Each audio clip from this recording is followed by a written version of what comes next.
코스피가 2290선을 오르내리며 2300선 탈환을 시도하고 있습니다.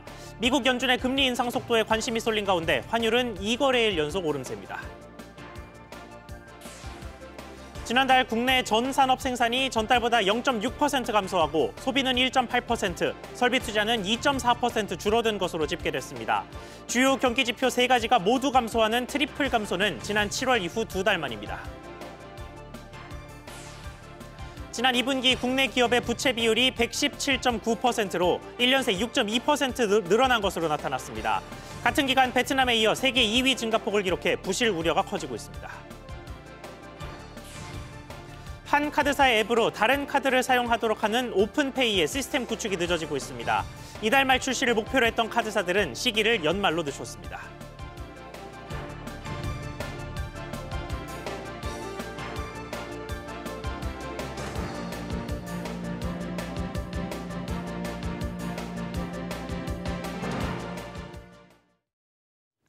여러분 안녕하십니까? 10월 31일 백브리핑 시시각각 시작하겠습니다. 금융시장 먼저 살펴보겠습니다. 코스피가 장중 2290선에서 등락 중입니다. 미국 연방준비제도의 긴축 속도 조절 완화 기대감에 투자 심리가 살아나는 모습인데요. 취재기자 연결해서 자세히 알아보겠습니다. 권세욱 기자. 네, 권세욱입니다. 네, 현재 시장 흐름 어떻습니까? 네, 코스피 지수는 11시 20분 기준 1.1% 오른 2293.4를 기록했습니다.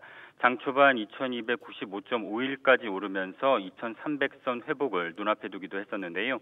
기관이 317억 원가량 팔고 있지만 외국인과 개인이 각각 203억 원, 92억 원가량 사들이면서 지수를 끌어올리고 있습니다.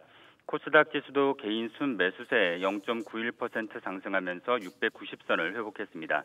원 달러 환율은 전장보다 1원 60전 오른 1423원 10전을 기록하면서 이틀 연속 상승세를 이어가고 있습니다. 네, 양대 증시가 괜찮은 흐름을 보이고 있는데 오늘 상승의 배경은 뭘까요?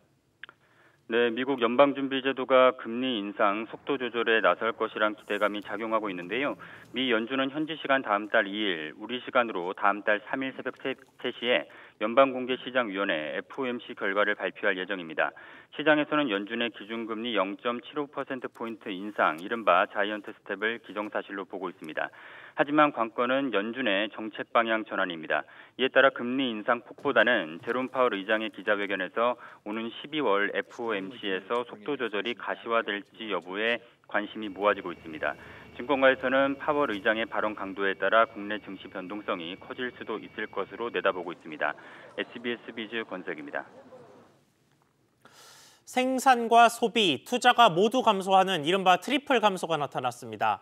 경기 침체 우려가 깊어지는 가운데 우리 경제 효자던 반도체 수출 부진이 직격탄이 됐는데요. 윤선영 기자. 네, 윤선영입니다. 네, 우선 생산이 석 달째 줄고 있다고요. 네, 통계청이 발표한 지난달 산업활동 동향에 따르면 전산업 생산 지수는 117로 한 달 전보다 0.6% 감소했습니다. 지난 7월부터 석 달째 내리막입니다. 제조업을 비롯한 광공업 생산이 지수 하락을 견인했는데요. 특히 반도체 생산이 한 달 사이 4.5% 줄었습니다. 반면에 반도체 재고는 쌓이면서 전체 재고업 재고가 1년 전보다 9.5% 급증한 상황입니다. 전체 설비 투자도 감소세로 돌아섰는데 이 역시 반도체 제조용 기계 수입이 줄어든 탓입니다. 반도체 수출 부진이 제조업 생산과 투자 모두에 부정적인 영향을 주는 모습입니다.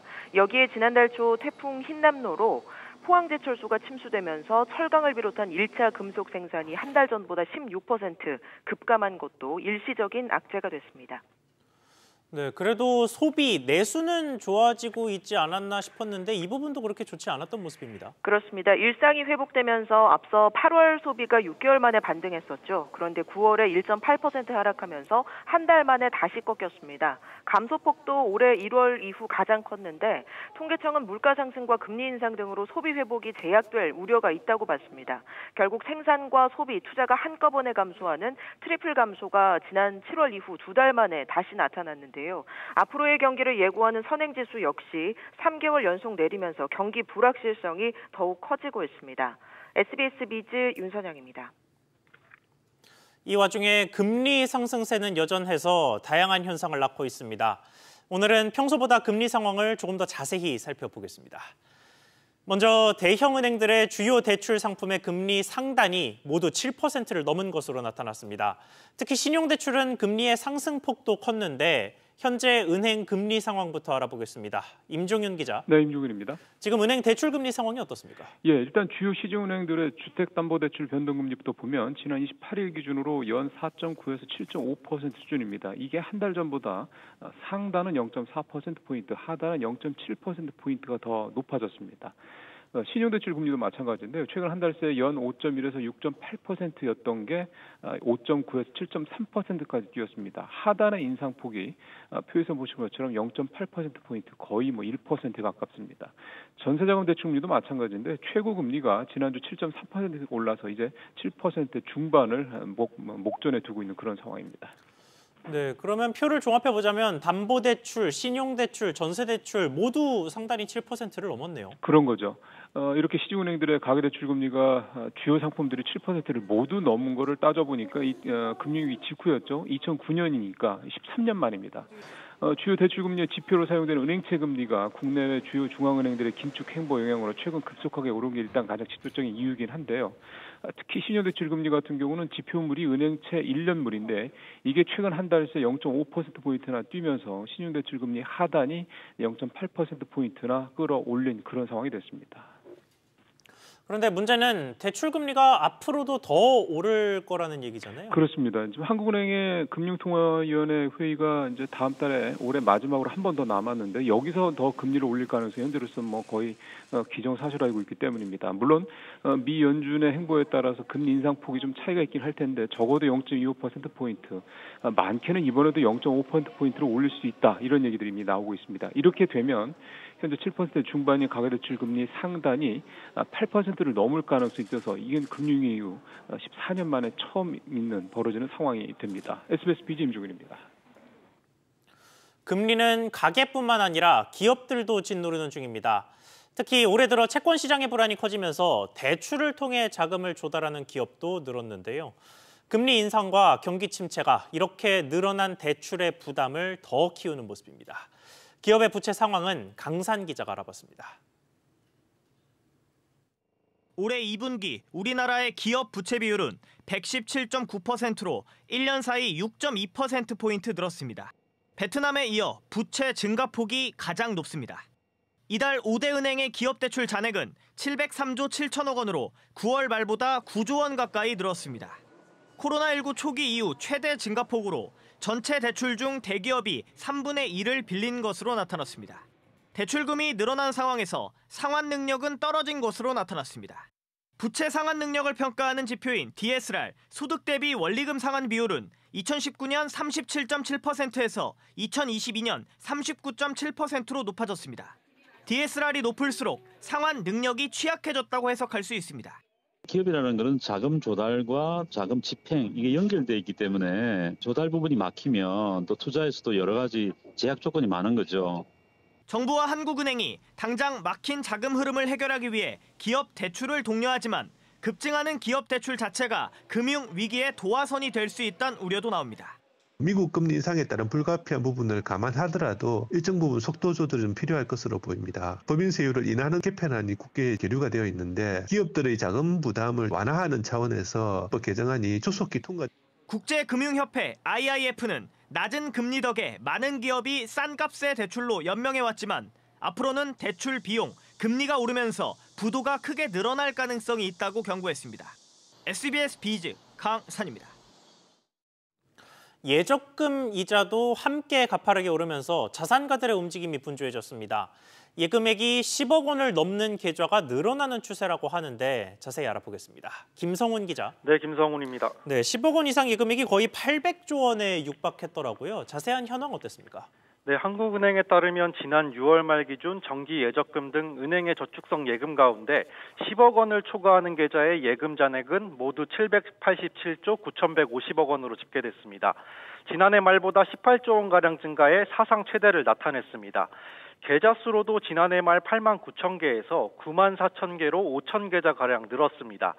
세부적으로는 정기예금이 528조 9,780억 원으로 지난해 말보다 3.8% 증가했습니다. 반면 기업 자유예금은 1.1% 증가한 237조 3,960억 원을 기록했고 수시로 입출금이 가능한 저축예금은 21조 430억 원으로 13.9% 줄었습니다. 증시가 부진한 가운데 입출금이 자유롭지는 않지만 높은 이자를 주는 정기예금으로 자금 쏠림 현상이 두드러진 모습입니다. 대출금리의 상승세가 지속되면 예금금리도 마찬가지일 테니까 이런 현상도 지속될 것 같습니다.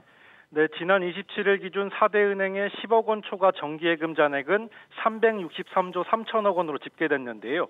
6월 말보다 47조 원이 더 늘었습니다. 기준금리 인상에다 예대금리차 공시로 은행들이 수신금리도 경쟁적으로 올리면서 시중자금이 은행으로 몰리고 있습니다. 주요 시중은행의 1년 만기 정기예금 금리는 4% 중반대를 넘어섰고 전북은행의 경우 우대금리를 포함해 5.1%까지 이자를 주고 있습니다. 한국은행에 따르면 5%대 이자는 2009년 이후 약 12년 만입니다.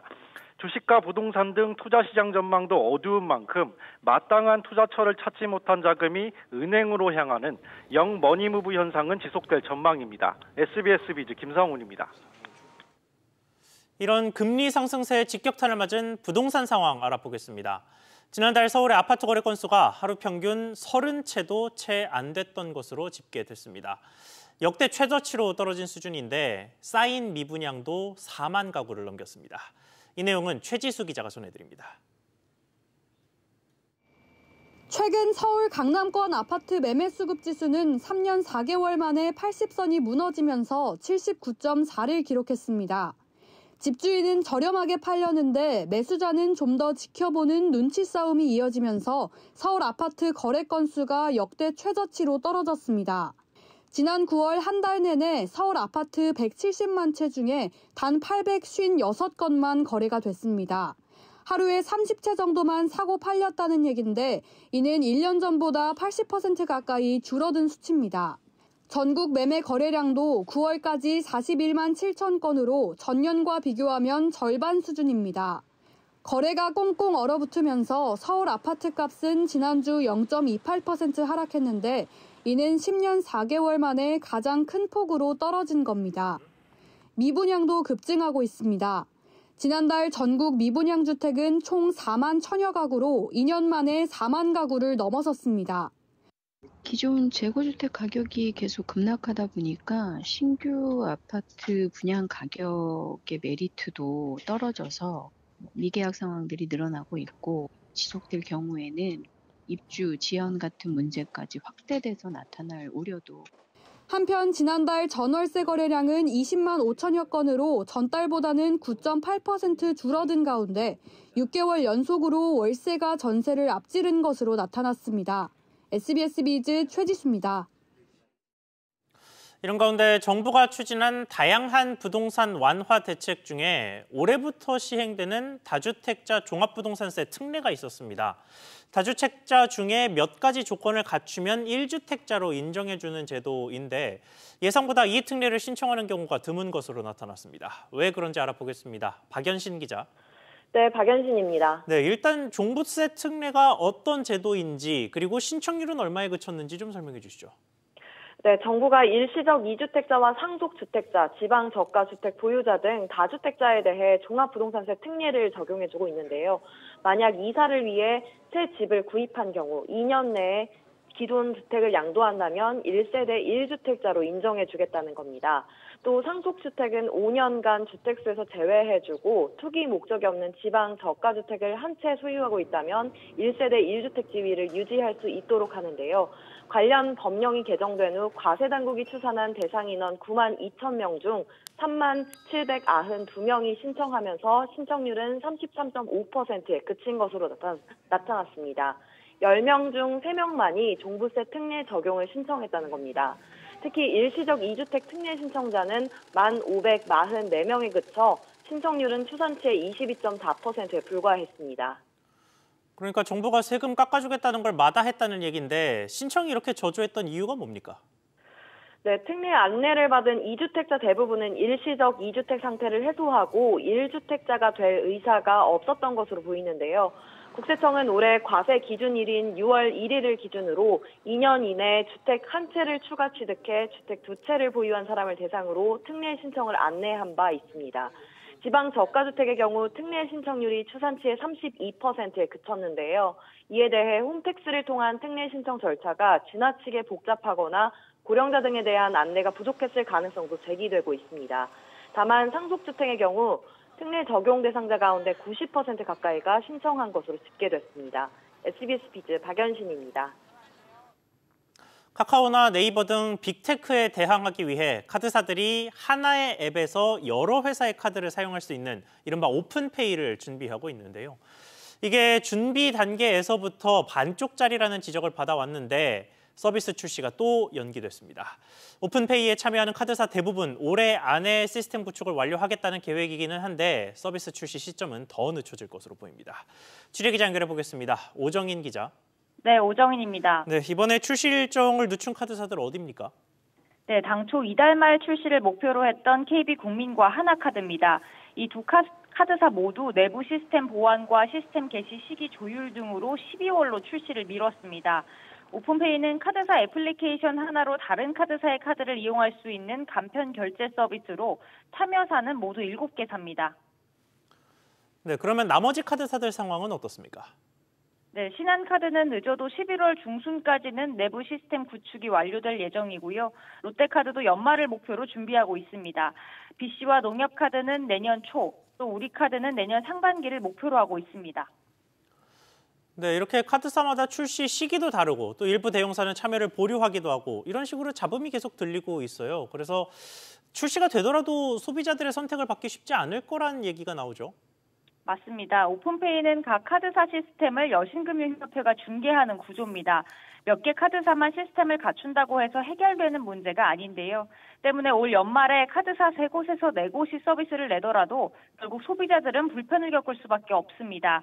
업계 관계자들은 구체적인 출시 시점에 대해선 카드사들 간 조율이 필요한 부분이라며 빅테크 대응을 위한 서비스인 만큼 효과적인 방안을 검토하고 있다고 말했습니다. SBS 비즈 오정인입니다. 패션 플랫폼 3위 업체인 에이블리가 내일부터 판매자 수수료 인상에 나섭니다. 적자가 누적되면서 결국은 수익성 개선에 나선 건데 식료품 값에 이어 옷값도 줄줄이 오를 가능성이 커졌습니다. 취재기자 연결해 보겠습니다. 정보윤 기자. 네, 정보윤입니다. 네, 에이블리가 수수료 정책을 바꾼 거죠? 네, 에이블리는 판매자들을 상대로 내일부터 판매 수수료 3%를 부과한다고 공지했습니다. 이전까지는 판매 수수료 없이 서버 및 서비스 통합 이용료를 한 달에 49,000원씩 부과해왔는데요. 정액제를 폐지하고 매출에 연동되는 정률제로 전격 개편한 겁니다. 이에 따라 월 매출 200만 원 이상인 판매자들은 기존보다 수수료를 더 내야 하는데요. 대부분 업자들이 해당될 것으로 보입니다. 월 1,000만 원의 매출이 발생할 경우 에이블리에 내야 하는 수수료가 49,000원에서 30만 원으로 6배 증가한 셈입니다. 에이블리는 2019년 123억 원의 영업 손실을 기록했고 지난해에는 694억 원으로 손실폭이 더 커졌습니다. 이렇게 입점해 있는 판매자들의 비용 부담이 늘어나면 결국은 팔고 있는 옷값을 올릴 가능성도 있잖아요. 네, 그렇습니다. 쇼핑몰 운영자 커뮤니티에서는 이미 인상 움직임이 감지되고 있습니다. 원가의 1.7에서 1.8배로 판매해왔지만 수수료를 감안하면 1.8에서 2배 정도로 인상해야 할 것 같다는 의견이 오가는데요. 패션 플랫폼들의 수수료 인상이 에이블리에만 국한된 것은 아닙니다. 개인 간 거래 플랫폼인 네이버 크림도 11월부터 판매 수수료를 1%에서 1.5%로 인상하는데요. 업계 관계자는 무신사 등을 제외하면 대체로 적자가 누적된 상황이라며 대부분 수수료 인상을 검토는 하고 있을 것이라고 말했습니다. 패션 플랫폼들이 차례로 수익성 개선에 나설 경우 옷값도 도미노 인상을 피할 수 없을 전망입니다. SBS 비즈 정보윤입니다. 밤에 택시 잡기 힘든 나날이 계속되면서 스트레스 받는 분들 많으시죠? 정부가 심야 택시를 늘리기 위해서 대책을 내놨고 다음 달부터 시행에 들어가는데 얼마나 효과가 있을지 벌써부터 의문부호가 붙었습니다. 김환진 기자. 네, 김환진입니다. 네, 일단 정부가 추진하는 대책 중에 어떤 것들이 눈에 띄는지 먼저 짚어보죠. 네, 우선 개인택시 3부제 전면 해제가 있습니다. 3부제는 택시기사가 이틀 일하면 하루는 강제로 쉬는 제도인데 택시 공급력을 떨어뜨린다는 지적이 잇따랐습니다. 정부는 서울시 등 택시난이 벌어지는 지역은 다음 달 22일부터 부제를 적용하지 않도록 했습니다. 또 대형, 승합, 고급 택시 수요가 느는데 개인택시에서 전환을 하려면 무사고 5년이 추가로 필요해서 조건이 까다로웠습니다. 앞으로는 조건 없이 신고만 하면 대형, 승합 택시로 돌릴 수 있도록 했습니다. 또 법인 택시가 차고지로 향하는 길에 승객을 골라 태우는 것 등을 막기 위해 차고지 밖 밤샘 주차를 허용하기로 했습니다. 네, 이런 대책들이 과연 효과가 있을까요? 일단 부재 해제를 바라보는 시장의 반응은 회의적입니다. 서울 개인택시 기사 10명 중 7명이 60세 이상 고령자라 밤 운전을 내키지 않아 하는 경우가 많고요. 또 이미 택시 잡으려는 사람이 몰리는 오후 9시부터 다음날 새벽 4시까지는 한시적으로 부재를 해제하고 있는 만큼 전면 해제를 한다고 해도 두드러지는 효과를 기대하긴 힘들 것이라는 전망이 나옵니다. 또 시장에서는 택시난을 풀기 위해 추가로 필요한 택시 수를 5,000대 정도로 보고 있는데요. 서울 개인택시가 얼마 전부터 운영하고 있는 개인택시 심야 운행조로도 3,000대 정도 확보하는 수준이고 그마저도 기사 자발적으로 참여로 진행되는 만큼 효과는 미지수입니다. 네, 그러니까 근본적인 해결책으로 보기는 힘들다는 얘기입니까? 그렇습니다. 택시기사가 버는 돈이 극적으로 뛰지 않는 한 지금의 택시난을 해소하기는 힘들 것이라는 분석이 나옵니다. 택시기사 연 매출이 3, 4천만 원 선인데 반해 퀵이나 배달 대행에 종사하는 소상공인 연 매출이 9천만 원에 육박한다는 조사 결과도 있는데요. 내년 2월부터 서울 택시 기본요금이 1,000원 오르지만 이 정도로는 다른 업종으로 이탈한 기사들을 붙잡는 데 한계가 있을 수밖에 없다는 평가가 나옵니다. SBS BJ 김한재입니다. 정부가 근로자 휴가 지원 사업 참여자를 10,000명 추가로 모집합니다. 직장 내 자유로운 휴가 문화 조성을 위해 기업과 정부가 중소기업 근로자와 소상공인의 국내 여행 경비를 지원하는 건데요. 어떻게 신청하는 건지 자세히 알아보겠습니다. 윤지혜 기자. 네, 윤지혜입니다. 네, 일단 휴가 지원 사업 관련 소식부터 정리해 주시죠. 네, 문화체육관광부와 한국관광공사는 근로자 휴가 지원 사업에 참여할 중소기업 근로자와 소상공인 등을 오늘부터 11월 10일까지 선착순 10,000명을 추가 모집한다고 밝혔습니다. 앞서 정부는 지난 3월 올해 근로자 휴가 지원 사업 대상자로 10만 명을 모집한 바 있습니다. 근로자 휴가 지원 사업은 2018년부터 시행되는데요. 근로자가 20만 원을 적립하면 정부와 기업이 10만 원씩 적립해 총 40만 원을 국내 여행 경비로 쓸 수 있도록 하는 제도입니다. 정부는 근로자의 국내 여행을 유도해 관광 소비 촉진과 내수 경기 활성화를 도모할 수 있고 기업에겐 정부 인증 가점, 우수 참여 기업 혜택 등을 부여해 준다는 장점이 있습니다. 네, 그러면 참여 가능한 기업 또 사용 방법은 어떻게 됩니까? 참여 대상은 중견 중소기업 소상공인, 비영리 민간단체와 사회복지법인 시설 의료법인 근로자인데요. 신청은 기업 단위로 해야 하는데 소상공인 사회복지법인 시설이면 대표도 참여가 가능합니다. 홈페이지로 신청을 하게 되면 한국관광공사가 참여 기업을 확정해 주는데요. 대상자로 선정되면 전용 온라인몰 휴가숍에서 40여 개 업체의 숙박, 교통, 입장권, 여행 패키지 등 국내 여행 관련 상품을 40만 원 상당의 포인트로 결제할 수 있습니다. 이번에 받은 포인트 사용 기한은 12월 30일까지입니다. SBS BJ 윤지혜입니다. 러시아가 유엔과 튀르키예의 중재로 합의했던 흑해 곡물 수출 안전보장 협정을 더 이상 준수하지 않겠다고 선언했습니다. 우크라이나 곡물의 수출길이 다시 막히면서 전 세계 식량 위기가 고조될 수 있다는 우려가 커지고 있는데 다만 러시아는 대화를 이어가겠다는 뜻은 밝혔습니다.